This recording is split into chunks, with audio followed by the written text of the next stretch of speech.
Hey, I'm Christy Burton Brown, a constitutional attorney. I love to talk about the 5 things you should know that President Trump did this week. Let's break it down.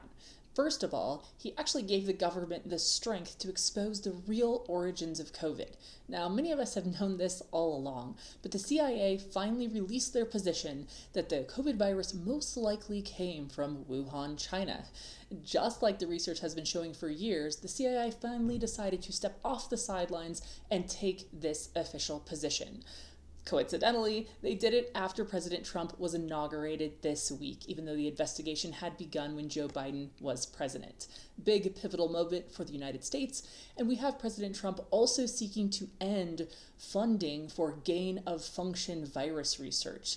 A number of presidents have tried to stop this as it's very dangerous. It's what led to the lab leak in Wuhan, China that produced the COVID virus. And President Trump just might be able to get it done and stop this dangerous funding across the world. Secondly, with the confirmation of Marco Rubio as the next Secretary of State, which is just an excellent choice for that position, we also see President Trump putting a 90-day pause on foreign aid internationally.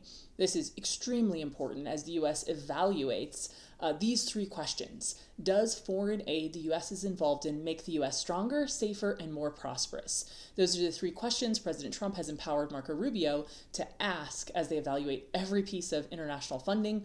One of the pieces that should remain on the chopping block is funding for UNRWA.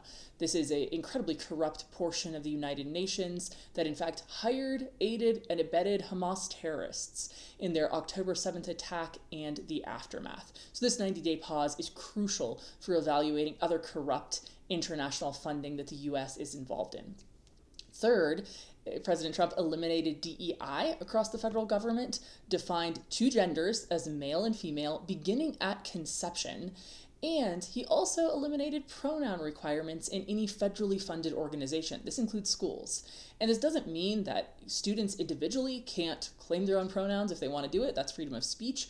What it does mean is that teachers can't be required to use those pronouns against their freedom of speech if a school is accepting federal funding. This is a great step in the direction of freedom of religion, freedom of speech. Often the left will say that their use of pronouns and gender ideology promotes more freedom, but what it really does is take away freedom from anyone who disagrees with them. Not a good American position to have.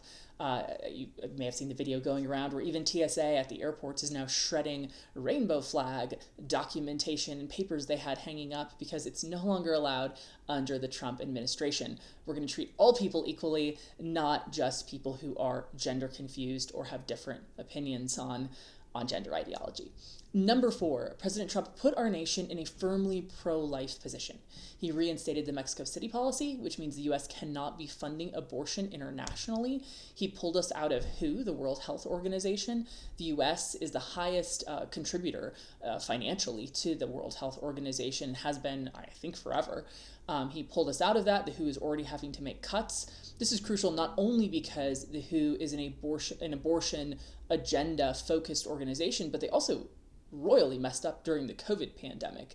So they're just not a good organization. They should be reformed into an organization that actually focuses on real health instead of pushing agendas that are not friendly to American values. Along those same lines, he also eliminated a U.S. website that pushed the abortion agenda on women, reproductiverights.gov, that Joe Biden and Kamala Harris had put up. That no longer exists on the federal government with President Trump as president.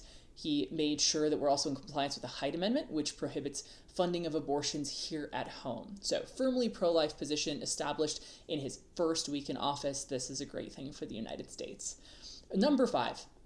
President Trump called the activities on our border an illegal invasion at our southern border, and he defined the drug cartels as foreign terrorist organizations. This will enable the federal government to give a lot more resources and aid to stopping the invasion at our border and to stopping these drug cartels from flooding weapons, drugs, and people, doing a lot of human trafficking in states like Colorado, where I live, and across the nation. So by using these definitions and really targeting these organizations and actively putting federal resources behind blocking our border, President Trump will be able to solve this issue far faster, I believe, than any other president It's good to note that by Thursday night, ICE had arrested, I'm looking at my notes, 538 illegal immigrant criminals and deported or otherwise removed 1,041 people.